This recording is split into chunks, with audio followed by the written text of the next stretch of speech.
मायावती ने सरकार ही नहीं विपक्ष को भिगेरा, बोली छात्रों के मुद्दे का राजनीतिकरण होना चाहिए बंद। दिल्ली के आंदोलन पर मायावती का बड़ा बयान, पेपर लीक को बताया भ्रष्टाचार की देन, सरकार और विपक्ष दोनों को दी नसीहत। मायावती का बड़ा हमला, पेपर लीक हो या राम मंदिर चढ़ावा विवाद, हर जगह भ्रष्टाचार, सरकार और विपक्ष दोनों पर साधा निशाना। दिल्ली में छात्रों के आंदोलन और सियासी घमासान के बीच बहुजन समाजवादी पार्टी की मुखिया मायावती की भी एंट्री हो गई है। मायावती ने सरकार पर भ्रष्टाचार को लेकर सवाल उठाए, लेकिन साथ ही विपक्ष को भी निशाने पर लिया। उन्होंने साफ कहा कि छात्रों के मुद्दे का राजनीतिकरण नहीं होना चाहिए और सरकार तथा आंदोलनकारियों को मिलकर समाधान निकालना चाहिए। आखिरकार मायावती ने क्या कहा, किस पर निशाना साधा, चलिए आपको इस वीडियो में विस्तार से दिखाते हैं। नीट पेपर लीक और छात्रों के आंदोलन को लेकर देश की राजनीति लगातार गर्माती जा रही है। दिल्ली में संसद के आसपास जारी प्रदर्शन के बीच अब बहुजन समाजवादी पार्टी की राष्ट्रीय अध्यक्ष और उत्तर प्रदेश की पूर्व मुख्यमंत्री मायावती का बड़ा बयान सामने आया है।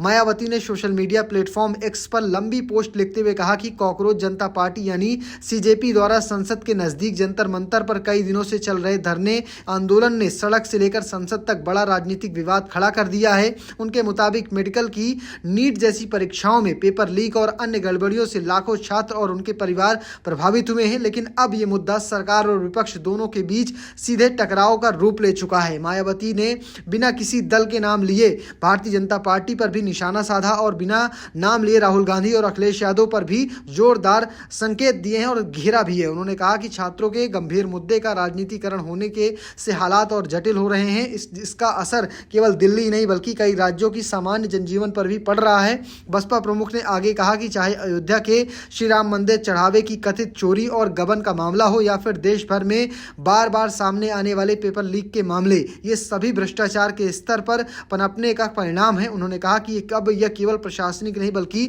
संवैधानिक नैतिकता का भी प्रश्न है। मायावती ने भीमराव अंबेडकर का उल्लेख करते हुए कहा कि उन्होंने सुशासन और संवैधानिक नैतिकता का विशेष बल दिया था, लेकिन उसके अभाव में भ्रष्टाचार देश के दीमक की तरह खोखला कर रहा है। उन्होंने सरकार और न्यायपालिका से भी अपील की है कि देश और जनहित से जुड़े इस मुद्दे पर संवैधानिक संस्थाओं को सक्रिय भूमिका निभानी चाहिए ताकि छात्रों और उनके परिवारों को न्याय मिल सके और विवाद का शांतिपूर्ण समाधान निकाले। अपने बयान के अंत में मायावती ने कहा कि सीजेपी के आंदोलन को अलग राजनीतिक दल अपने अपने तरीके से स्वार्थ पर इस्तेमाल कर रहे हैं। उनका कहना है कि सड़क से लेकर संसद तक टकराव और हिंसा का माहौल बनाना उचित नहीं है। उन्होंने सरकार और आंदोलनकारियों दोनों से अपील की है कि बातचीत के जरिए जल्द से जल्द इस विवाद का शांतिपूर्ण और सौहार्दपूर्ण तरीके से समाधान निकालना चाहिए। अब सबसे बड़ा सवाल यही कि क्या मायावती की अपील सरकार और विपक्ष दोनों को फायदा पहुंचाएगी? क्या छात्रों के मुद्दे पर राजनीतिक टकराव कम होगा या आने वाले दिनों में यह आंदोलन और भी बड़ा रूप लेगा? इन सभी सवालों